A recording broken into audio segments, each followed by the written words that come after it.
Bismillahirrahmanirrahim. Assalamualaikum warahmatullahi wabarakatuh. Berjumpa lagi dengan saya, Alan Sofan, di video pembelajaran untuk mata kuliah Bioteknologi Perlindungan Tanaman. Nah, kali ini kita akan memasuki materi yang menarik, yaitu tentang bioinformatika, khususnya dalam penerapannya di bidang perlindungan tanaman. Ayo kita lihat. Bioinformatika dalam perlindungan tanaman. Tentu ada yang bertanya, emang ada kaitannya? Nah, kita akan lihat. Salah satunya adalah, ini kebetulan tim kami baru menerbitkan publikasi yang berjudul RNA Sequence Data of Banana Bunchitop Virus, Virulivirus, and Non-Virulivirus Banana Aphid. Ya, ini diterbitkan di jurnal Data in Brief, dan silahkan rekan-rekan bisa mencari full papernya dengan mengetik judul tadi. Ya. Ini adalah salah satu contoh nyata bagaimana bioinformatika sangat dibutuhkan dalam diskusi-diskusi dalam pembelajaran-pembelajaran terkait bidang perlindungan tanaman. Ya enggak? Karena dari judulnya kan kelihatan BPTV, virus pada pisang, ya enggak? Kemudian banana aphid itu adalah hama. Ya. Baik, sebelum kita mulai, saya minta rekan-rekan untuk sedikit familiar, terbiasa dengan beberapa istilah ini. Karena di beberapa slide ini nanti akan disinggung terkait beberapa poin ini. Jadi silakan pergi ke Google dan cari tahu modeler itu apa sih, Python itu apa sih, CMD itu apa sih, terminal itu apa sih, .pdb file itu apa, rsgb.org itu apa. Ya. Karena ini nanti akan sangat bermanfaat ketika rekan-rekan mengikuti video yang saya sedang siapkan ini. Dan saya juga ingin menyampaikan bahwa untuk rangkaian mata kuliah dengan tema bioinformatika perlindungan tanaman ini akan saya bagi dua, karena nampaknya kalau saya jadikan satu nanti akan terlalu berat. Baik, saya ingin mengajak rekan-rekan sekalian untuk bertanya dulu pada diri Anda sendiri, kenapa sih kita harus mempelajari bioinformatika? Kan kita mahasiswa katakanlah pertanian, mahasiswa yang bukan yang sedang belajar komputer gitu ya, atau programming gitu ya. Apakah betul itu dibutuhkan? Nah, jadi sebetulnya di era sekarang mempelajari bioinformatika itu pentingnya justru berawal dari apa yang sekarang atau selama ini kita geluti ya. Kita sekarang bekerja dengan tanaman, dengan hewan, dengan makhluk hidup ya enggak? Dan makhluk hidup tentu punya material genetik ya enggak? Dan material genetik itu kan luar biasa ya, sebuah struktur yang berisi rangkaian kode-kode yang sebetulnya hanya terdiri dari 4 huruf saja, A, T, G, C. Tetapi jutaan kode itu di packing sangat rapi di dalam sebuah sel, dan tiap sel akan mempunyai informasi material genetik yang sama, dan itu berisi informasi yang luar biasa, yang banyak sekali. Simple saja, kenapa di bagian kaki misalkan tumbuh kuku, di bagian yang lain tidak tumbuh kuku, padahal selnya mempunyai informasi genetik yang sama. Atau kenapa kemudian warna putih rambut itu hanya tumbuh di masa-masa katakanlah di atas 30 atau 40 tahun, tidak muncul di sebelumnya. Nah, hal itu adalah salah satu contoh bagaimana informasi yang terkandung di dalam material genetik di dalam sel itu luar biasa. Dan informasi itu hanya bisa diketahui dengan alat. Pertama, kita mungkin jelas akan melakukan proses yang disebut dengan sequencing, itu melihat susunan material genetik itu apa saja. Ya. Yang hanya terdiri dari 4 huruf tadi ya, A, T, G, C, apakah A, C, C, C, G, T, atau apa dan sebagainya. Tapi kan pertanyaan setelah kita punya informasi urutan bahasa, ya, urutan nukleotida tadi dengan teknik sequencing, baik seperti yang di atas itu adalah single sequencing atau kita menggunakan next generation sequencing, misalkan yang di bawah itu adalah platform Illumina NGS ya. Nah, pertanyaan ketika kita punya ribuan informasi nukleotida, itu tentang apa? Urutan itu membicarakan tentang apa? Nah, hal inilah yang kemudian hanya bisa diungkap ketika kita mampu menguasai bidang ilmu bioinformatika. Ya. Karena bioinformatika pada dasarnya adalah bagaimana kita mampu untuk menganalisis ya, susunan kode ATGC ya, di dalam sebuah material genetik organisme yang sedang kita geluti. Jadi kurang lebih gitu ya. Bioinformatika adalah bidang ilmu yang akan membantu kita menjelaskan makna, ya, menjelaskan kode, arti, informasi yang mungkin muncul dari data-data nukleotida, data-data material genetik yang kita punya. Baik, ada 3 hal utama sebetulnya yang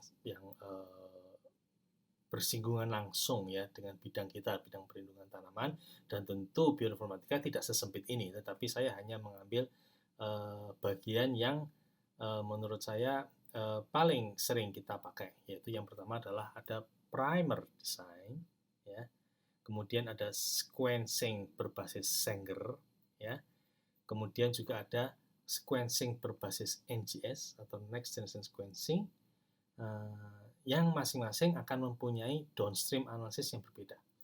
Untuk Sanger sequencing, tentu yang kita lakukan cuman trimming ya, atau memotong, menyambung, kemudian juga membuat final sequence dan kemudian mensubmitnya ke gene bank. Dan karakter yang paling utama dari Sanger sequence adalah bahwa urutan basa atau urutan nukleotida yang dibaca itu berkisar antara 200 sampai 1000 basa ya, jadi tidak lebih dari itu.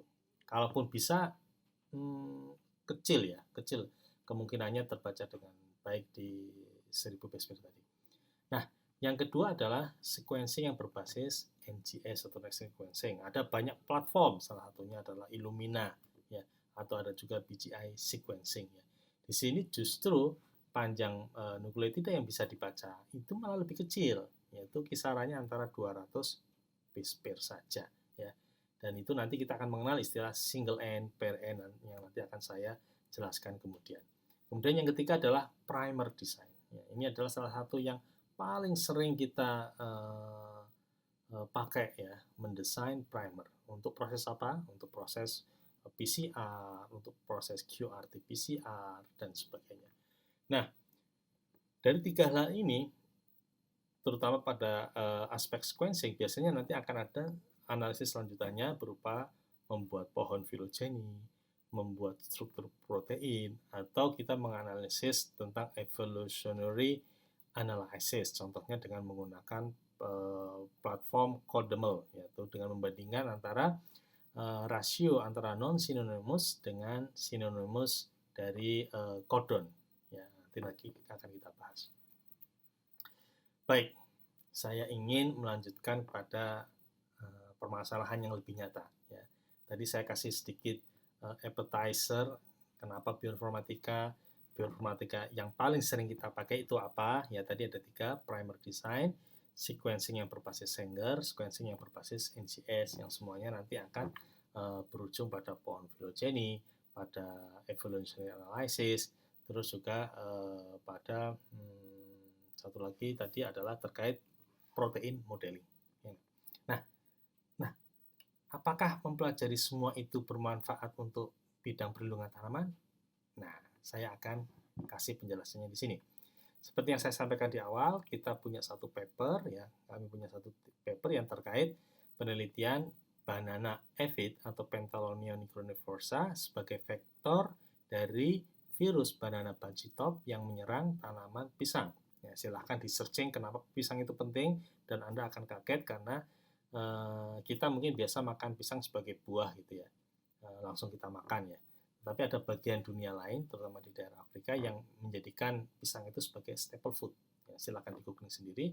Dan salah satu permasalahan terpenting dari pisang adalah terserang oleh virus BPTV yang hanya bisa ditularkan oleh banana aphid atau Pentalonia nigroniforsa. Nah, studi ini terutama untuk mencari tahu proses koevolusi. Ya, dari interaksi antara tiga aspek tadi, yaitu pisangnya, tanaman pisang, virusnya, yaitu virus BPTV, dan yang ketiga adalah banana aphid, ya, serangga aphid, ya. Kenapa proses koevolusi itu perlu dipelajari? Karena koevolusi itulah yang kemudian menentukan permasalahan virus tadi. Apakah virus itu bisa ditularkan oleh aphid? Pun kalau sudah bisa ditularkan, apakah tanamannya kemudian akan betul-betul terdampak? Ya. Pun kalau sudah terdampak oleh virus, apakah mampu recovery? Nah, itu semua adalah sebuah proses dinamis yang ketika kita berbicara tahunan, maka itu akan kita sebut sebagai dinamika koevolusi, yaitu masing-masing akan saling beradaptasi untuk survival-nya. Yang virus, bagaimana challenge-nya adalah bagaimana kemudian dia bisa dipindahkan oleh vektor, kemudian di dalam tubuh vektor itu sendiri virus itu mampu survive, ya enggak? Karena menunggu si banana aphid ini kemudian hinggap di tanaman sehat sehingga kemudian virusnya bisa ditularkan ke tanaman sehat. Begitu pula banana aphid, apakah dia mendapatkan keuntungan dengan membawa si virus itu? Apakah itu dianggap sesuatu yang merugikan? Nah, dia juga akan mengalami dinamika koevolusi. Ya, nanti silakan dibaca di paper kami. Nah, ini contohnya ya. Bagaimana virus itu kemudian masuk ke dalam tubuh serangga, dalam hal ini adalah banana aphid, kemudian dia akan masuk ke sistem pencernaan, dia akan masuk ke sistem hemolim atau darah, ya, darah dalam serangga disebut hemolim, dan bagaimana dia kemudian bisa mampu survive di situ. Nah, pasti kan ada sesuatu ya, karena basically BPTV di dalam tubuh serangga adalah strange apa namanya sesuatu yang aneh yang sebelumnya tidak ada. Tapi kemudian kenapa ketika ada di dalam situ dia bisa survive, itu adalah butuh proses koevolusi sendiri, ya enggak. Nah, di sini kita yang kita yang kita pelajari di sini kita ada dua hal, yaitu yang pertama adalah mempelajari heat shock protein, ya. Kemudian juga ada satu gen lagi yang namanya phytoleucinin.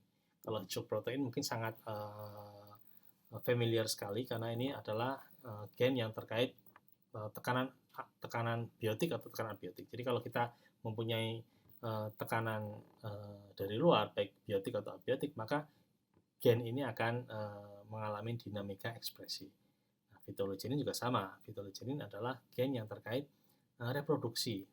Bagaimana serangga itu kemudian bisa meningkatkan populasinya. Ya, itu nanti terkait dengan phytoleucinin.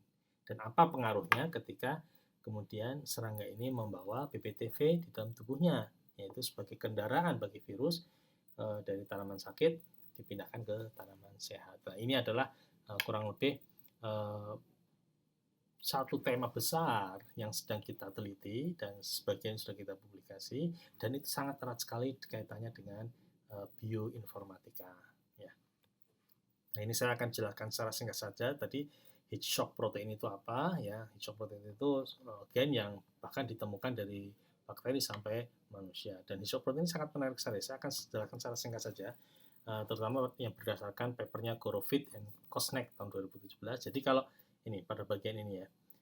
Jadi hubungan kalau kita berbicara heat shock protein, maka hubungan yang paling banyak dipelajari adalah hubungan antara HSP70, virusnya adalah TYLCV atau Tomato Yellow Leaf Curl Virus, kemudian serangga vektornya whitefly atau kutu kebul. Jadi singkatnya HSP70 itu diketahui ya, di dalam tubuh serangga itu mengganggu proses transmisi TYLCV. Ya. Jadi kalau ada ekspresi gen HSP di dalam tubuh serangga, maka proses transmisi dari virus itu dari tanaman sehat ke tanaman sakit itu akan terganggu.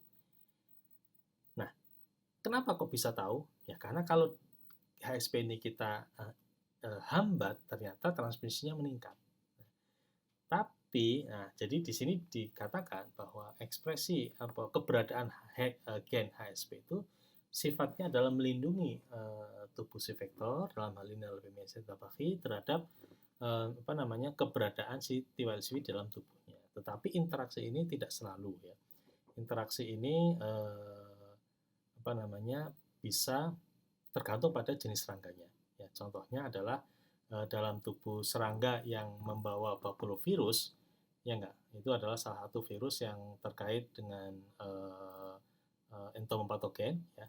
Kalau kita menghambat HSP, itu juga fungsinya sama, virusnya akan turun. Ya enggak? Nah, tapi kalau dalam tanaman sebaliknya, kalau HSP-nya kita hambat, justru TYLCV-nya, virusnya juga akan turun. Nah, mungkin itu dulu ya tentang heat shock protein. Kita lanjutkan. Jadi ketika kita belajar tentang heat shock protein, maka pertanyaannya adalah cancel. Nah, ini adalah salah satu contoh ketika kita mendapatkan data dari next generation sequencing. Ya. Kita akan mendapatkan banyak sequence nukleotida yang disebut dengan unigene. Nanti akan saya jelaskan unigene itu apa.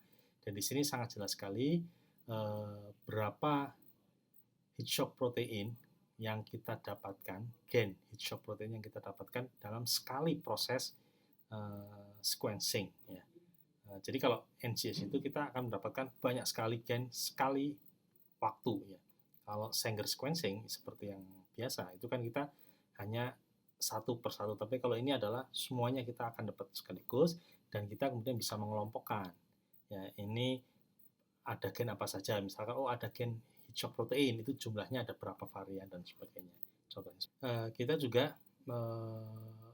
mampu melihat ekspresi, level ekspresi dari HSP itu ya, dengan menggunakan analisis bioinformatika. Khususnya analisisnya kita sebut sebagai DEG atau Differential Expression Genes ya. Yang di sini sangat jelas sekali terlihat tiap unigene, tiap varian dari HSP gen itu nanti kita bandingkan antara yang viral virus yaitu serangga, sampel serangga yang membawa virus BTV dengan kita bandingkan dengan NVR atau non-viral virus, yaitu banana aphid-nya, serangga vektornya tidak membawa BPTV di dalam tubuhnya. Kita bandingkan ekspresi HSP-nya yang kemudian divisualisasi dalam bentuk FPKM value, yaitu fragment per kilo base of transcript per million of mapping rate. Nah, silakan nanti dicari lebih detail di Google ya FPKM itu apa. Oke, yang intinya kita kemudian mampu melihat apakah ketika kita membandingkan serangga yang membawa virus dengan tidak membawa virus itu nanti HSP-nya itu HSP mana yang up-regulated, HSP mana yang down-regulated. Nah, dari situ kemudian kita bisa melakukan proses-proses downstream yang lebih detail lagi, misalkan molecular cloning, menentukan open reading frame-nya, termasuk functional study, termasuk protein structure dan interaksi, termasuk tissue specific studies, dan sebagainya. Jadi, itu nanti banyak sekali.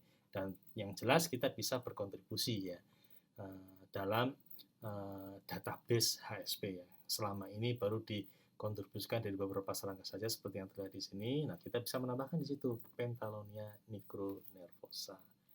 Oke. Tadi kita cerita tentang aspek yang lebih implementatif dari apa yang saya bicarakan tentang bioinformatika dari data NGS. Nah, NGS sendiri itu atau Next Generation Sequencing, dan dalam hal ini tuh mesinnya seperti itu ya, tidak besar banget seperti yang mungkin sebagian kalian bayangkan, mesinnya kecil juga, seukuran Sanger Sequencing juga, tetapi ada beberapa bentuk ya, yang di sini adalah tipe, mungkin ini adalah ini Illumina platform, cuman ini ada dua tipe, yang MySeq dengan HiSeq ya. Ini salah satu yang saya ambil dari gambar internet. Nah, ketika kita punya sampel, kemudian kita mau melakukan sequence menggunakan data NGS, apa sih yang kemudian harus kita lakukan? Dan ini terutama dalam hal ini kita akan melakukan sequencing dari RNA. Ya. Mungkin ada yang bertanya, kok RNA bisa di-sequence? Nah, nanti akan saya jelaskan. Karena mesin NGS ini bisa untuk melakukan sequence RNA, bisa juga melakukan genomik ya, metagenom, genome, whole genome, itu pakai NGS itu nanti akan sangat efisien sekali.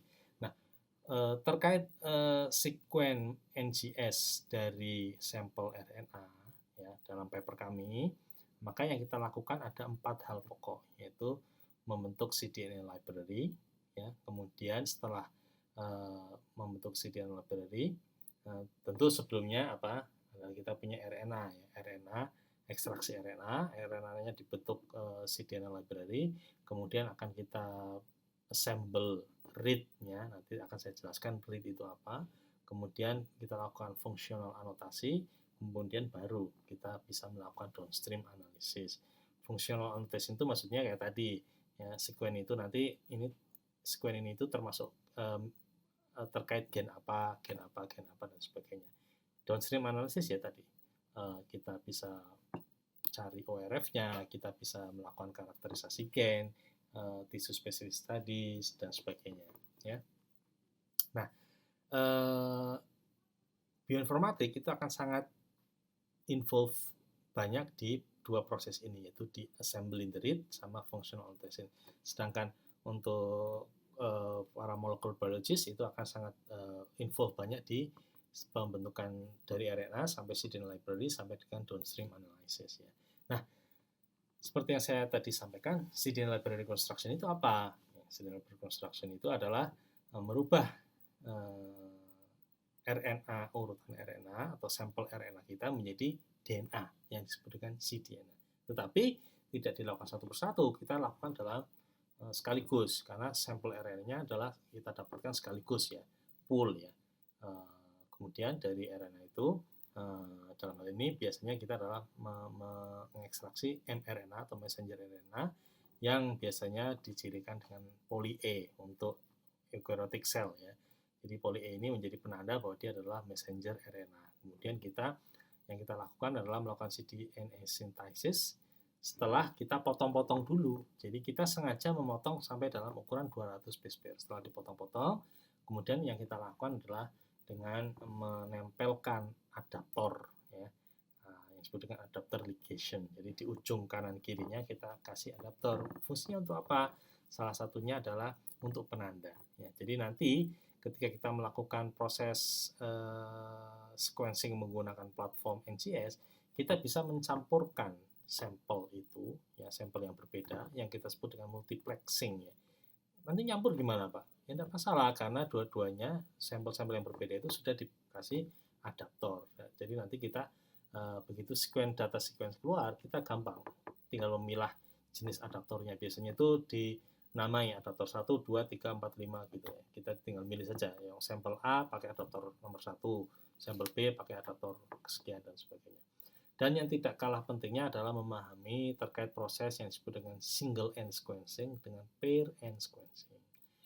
Nah, gampangnya itu single end sequencing itu adalah cuma sekali baca tiap daerah. Ya, misalkan kita punya satu lembar gitu ya, satu untai cDNA, maka cara membacanya adalah satu strip gitu.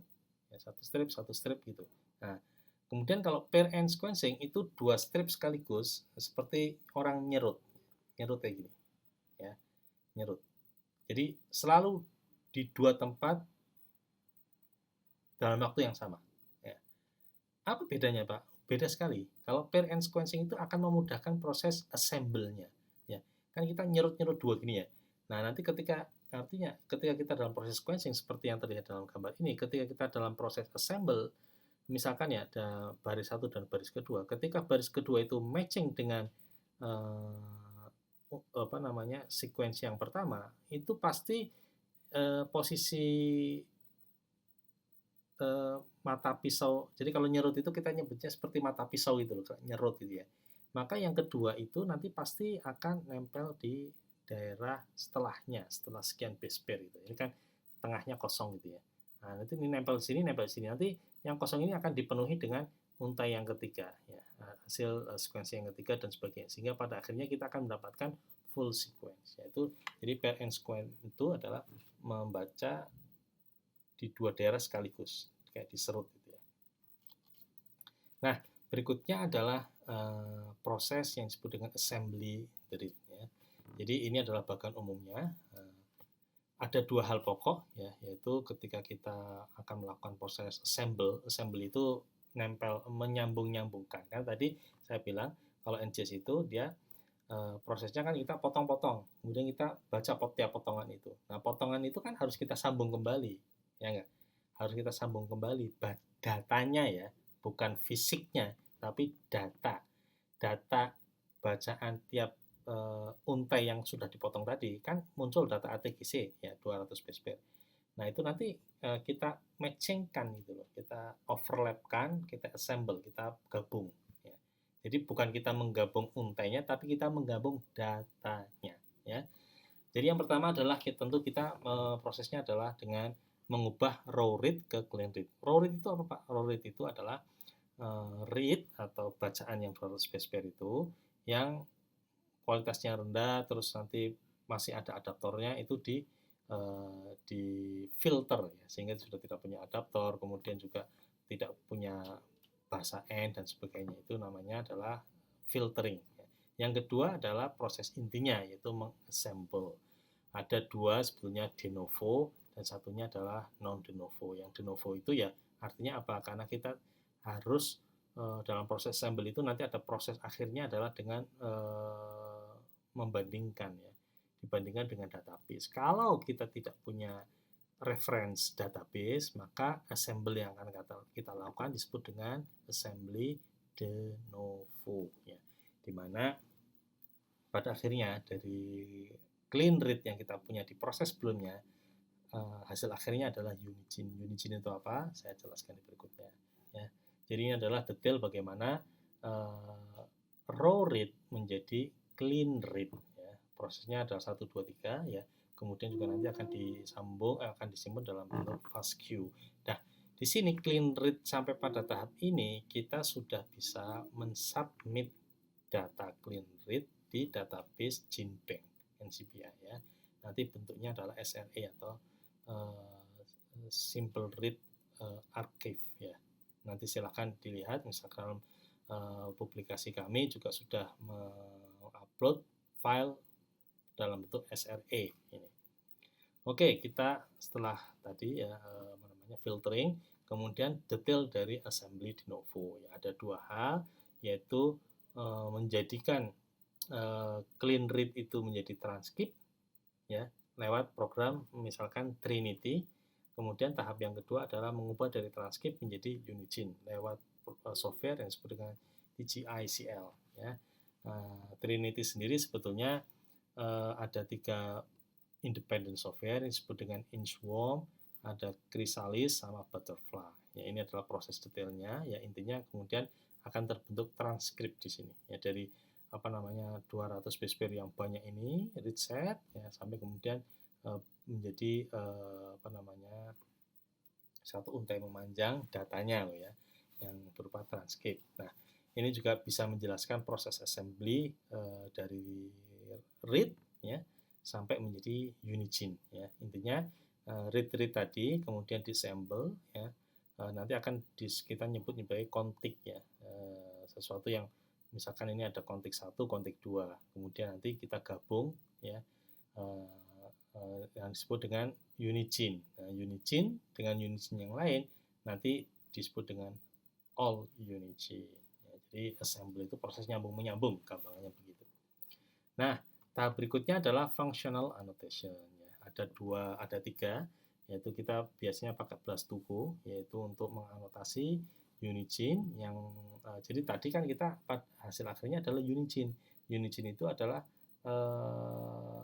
read atau ya read yang hasil bacaan yang 200 base pair itu sudah disambung menyambung menjadi bagian yang cukup panjang yang disebut dengan Unigine. Nah, kan kita kemudian PR berikutnya harus tahu ini sekuen ini ya itu apa gitu loh. Nah, makanya kita harus dianotasi ya, anotasi untuk menentukan kira-kira ini gen terkait apa lah. Kemudian kita bandingkan dengan database. Ada 7 database, yaitu NT yaitu nukleotida, NR itu protein, ada COG, CAG dan Swiss prot ya. Kemudian dari situ nanti akan kita tahu ya Unigine itu tadi terkait gen apa. Nah, Yang kedua, kita bisa pakai software transdecoder ya, untuk mengetahui daerah ORF-nya. Apakah sekuen yang kita punya yang sudah disambung-sambung tadi jadi satu, bagian ORF-nya mana, gitu. Atau open reading frame itu bagian yang fungsional ya, apa ya, mengkode pembentukan codon sehingga nanti jadi protein. Kemudian kita bisa pakai yang ketiga adalah BOTI2 untuk mengkalkulasi apa tadi ekspresi gen ya, yang kita melakukan yang saya ceritakan di awal terkait differential gene expression ya, yang diwujudkan dalam FPGM value. Nah ini FPGM value, jadi nanti diketahui jumlah jadi FPGM itu kan tadi intinya itu level ekspresi ya, misalkan yang kurang dari satu nanti digabungkan berapa gen yang ekspresinya satu, berapa gen yang ekspresinya lebih dari 10. Gampangnya ekspresi ini seperti kopi ya, berapa copy number ya. PKM itu kayak copy number dari gen. Semakin copy numbernya banyak berarti dia terekspresi banyak ya. Ini up down regulated ya, ini bisa dimunculkan dalam sebuah Poisson distribution. Nah ini juga sekarang ini kita dimudahkan ya, untuk melakukan proses assemble, anotasi, dan beberapa downstream itu cukup lewat satu software. Saya kemarin ngecek ada software namanya Omixbox, ini melakukan semuanya ya. Termasuk Blast2Go itu ada di sini juga nanti ya, tapi ya harus bayar, cukup mahal juga ya.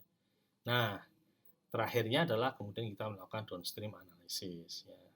Downstream analysis itu ya yang seperti saya sebutkan tadi banyak ya, mau menganalisis karakter gennya, membuat proteinnya dan sebagainya dan sebagainya. Nah biasanya kita akan mulai dari mengambil data ini ya, dalam contoh yang kami punya. Setelah assemble selesai, maka kita akan mendapatkan data seperti ini ya. Kita mendapatkan 40.000 unit genes dalam sekali sekuen ya. Kita menyiapkan satu sampel, di proses NGS, di assemble, keluarlah semua gen yang jumlahnya 40.000 ya. Bayangkan 40.000 gen, kalau satu gen satu skripsi ada 40.000 skripsi kalau mau.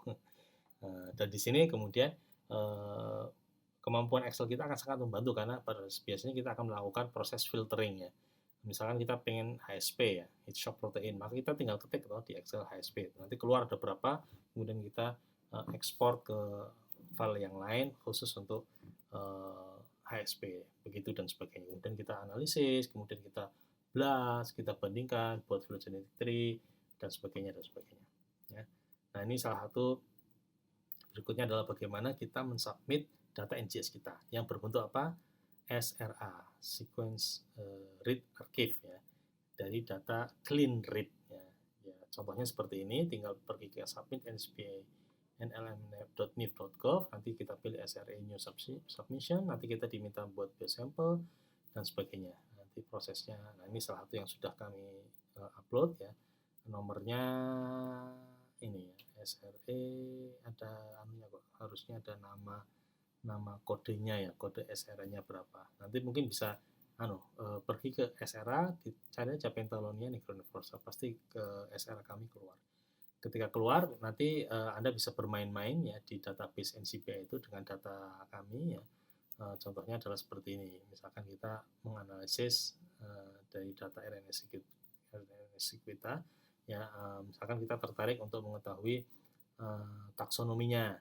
Kemudian kita pengen mengetahui bakterinya, ada nggak bakteri dari 40.000 gen tadi dan sebagainya dan sebagainya. Nah, saya pikir cukup sekian dulu, kita coffee break dulu ya. Terima kasih.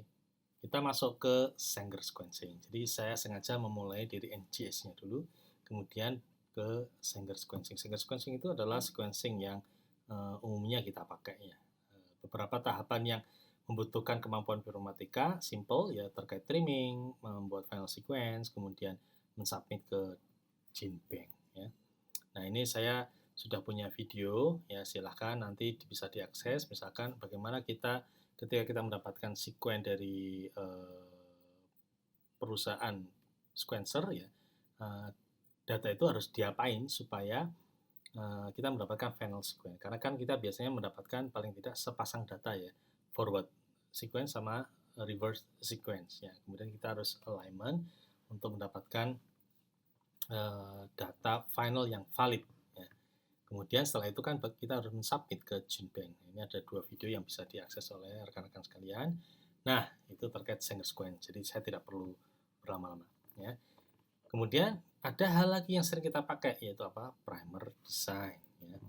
Primer design itu tentu ini tahapan yang vital. Ya. Kita harus mampu melakukan desain primer, dan kita sangat diuntungkan dengan beberapa platform online yang sudah dikembangkan oleh beberapa peneliti di dunia. Primer yang bagus tentu akan membuat waktu penelitian kita menjadi sangat efisien. Ya. Karena dengan primer yang bagus, maka proses pembentukan nukleotida baru dalam proses PCR itu akan berlangsung secara pas dan juga spesifik, ya, dengan jumlah yang memadai untuk kemudian kita lanjutkan ke proses berikutnya, yaitu sequencing. Ada beberapa anjuran bagaimana kita harus mendesain primer. Contohnya adalah misalkan panjangnya tidak lebih kurang dari 18 atau tidak lebih dari 24. Kemudian GC kontennya sekitar 40-60%. Kenapa? Karena GC base itu nanti akan terkait dengan ikatan antara dua pasang basa, ya. Komplementerinya itu lebih kuat daripada yang pasangan antara A dan T. Kemudian melting temperaturnya itu antara 50-60, karena memang umumnya di situ. Dan jarak antara dua primer, biasanya kita akan mendesain forward primer dengan reverse primer.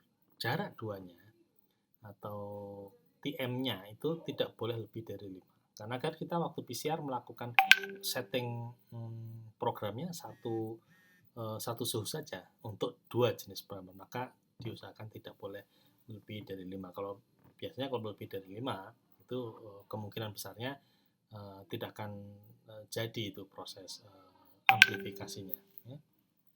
Nah, ini yang saya sebut kita sudah dimanjakan untuk bisa mendesain primer secara sangat mudah. Ya. Kita tinggal membuka contoh-contohnya. Ini adalah primer tree. Ya. Ini juga dipakai oleh GenBank. Ya. Sehingga ini sangat valid untuk bisa menggunakan primer tree ini. Nanti di situ banyak parameter yang bisa kita pakai. Misalkan ketika kita menginput sebuah data sequence, maka kita tinggal memasukkan misalkan berapa nilai TM yang kita inginkan, berapa jumlah base pair yang kita inginkan, termasuk GC kontennya berapa persen dan semuanya. Ya, tinggal diisi saja, sangat relatif mudah lah. Nah, kita juga selain mengenal primer biasa untuk proses PCR biasa, kita juga dituntut untuk mampu mendesain primer khusus untuk QRT-PCR, ya, Qualitative Real-Time PCR. Beda, Pak? Beda. Ya. Jadi kalau QRT-PCR biasanya panjang amplikonnya loh ya. Itu panjang amplikon itu maksudnya panjang target yang akan diamplifikasi itu tidak lebih dari 200 base pair. Ya. Karena itu nanti terkait dengan efisiensi, ya, dan presisi dari alat yang proses penghitungan QRT yang akan kita pakai, ya. Ini salah satu mesin QRT PCR dari API. Ini bisa 7.500, bisa 7.000, ya. Kemudian kita juga harus, biasanya kalau kita melakukan analisis QRT PCR, kita akan mendesain 2 jenis primer, yaitu target primer kita, misalkan gen HSP, phytologeni atau apapun, gen yang akan kita lihat level ekspresinya.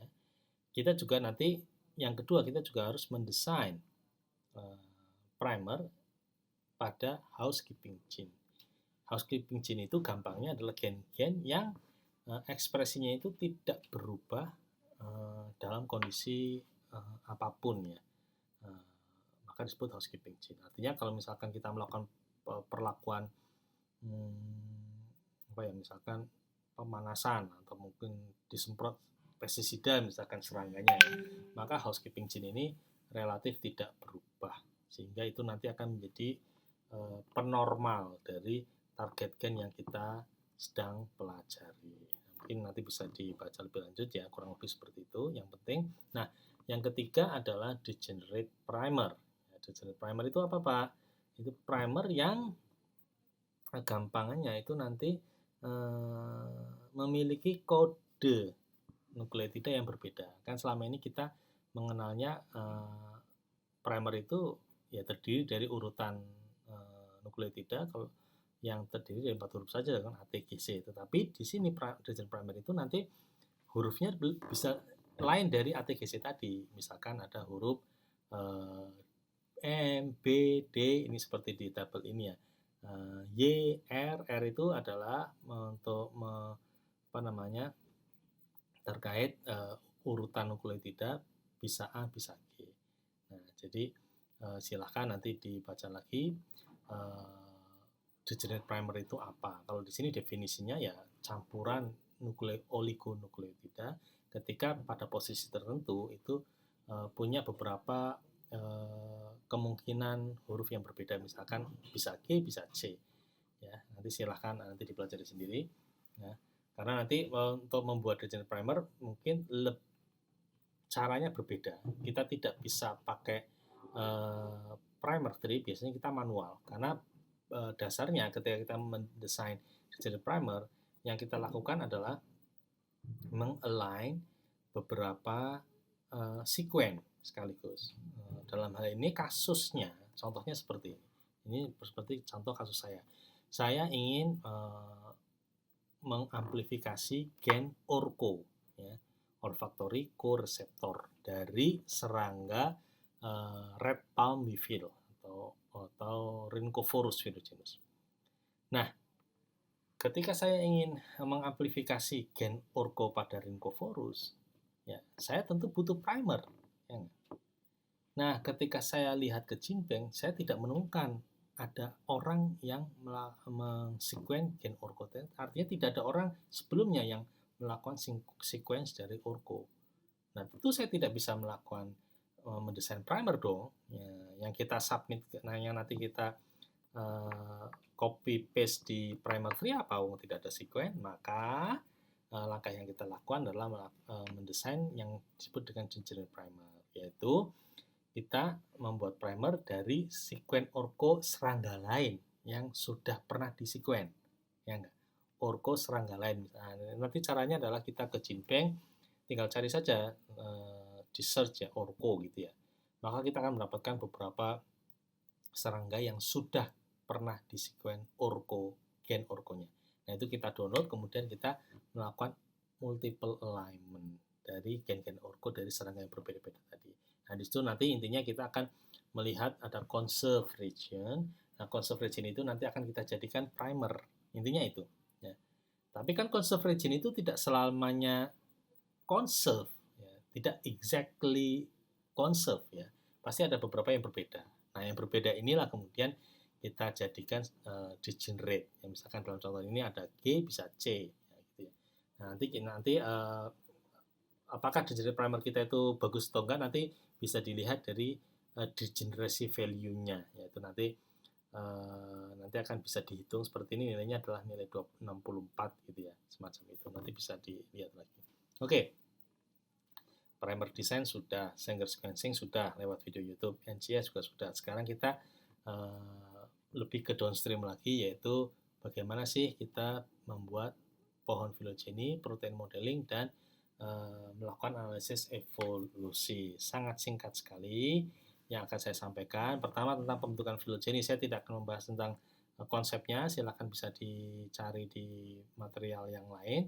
Intinya pesan saya, kalau ingin membentuk pohon filogeny, biasanya misalkan kita pakai Mega, itu kita harus melakukan proses analisis model, yaitu yang disebut dengan fine base DNA atau protein model.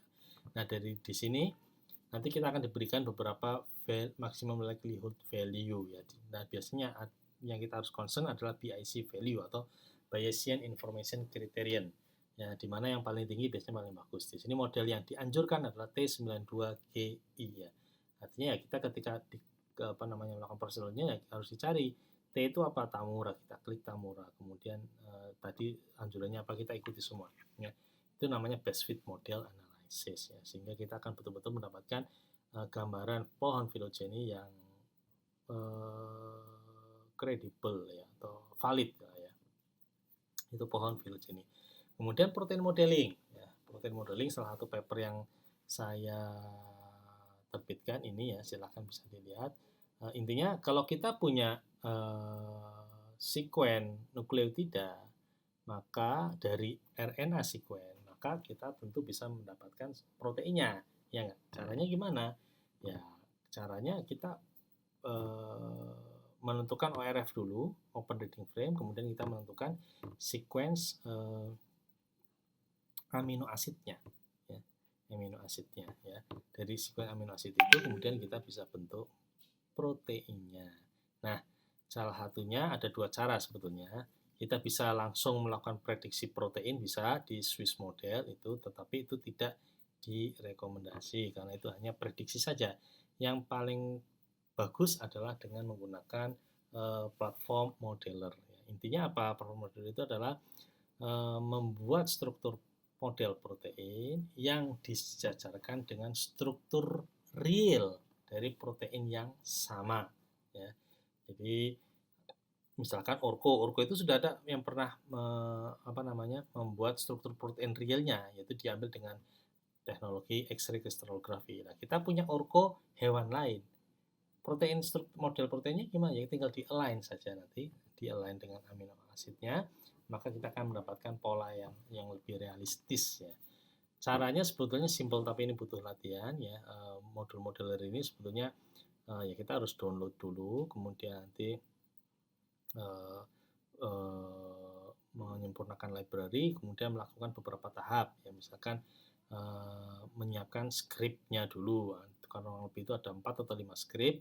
Skrip pertama itu tujuannya apa, terdiri apa saja itu sudah saya jelaskan di sini, tinggal mengikuti saja. Skrip 2 itu apa. Nah, ini contoh skrip 1 dan skrip 2 seperti ini. Nah, termasuk ini adalah contoh dari protein yang akan kita align seperti itu.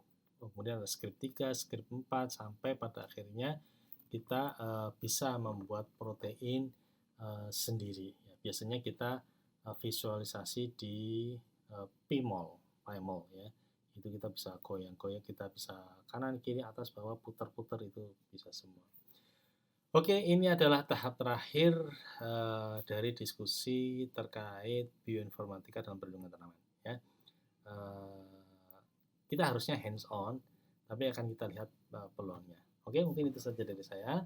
Semoga cukup membantu untuk memahami slide terkait bioinformatika dalam perlindungan tanaman. Kalau ada pertanyaan silahkan bisa hubungi saya. Demikian, semoga bermanfaat. Assalamualaikum warahmatullahi wabarakatuh.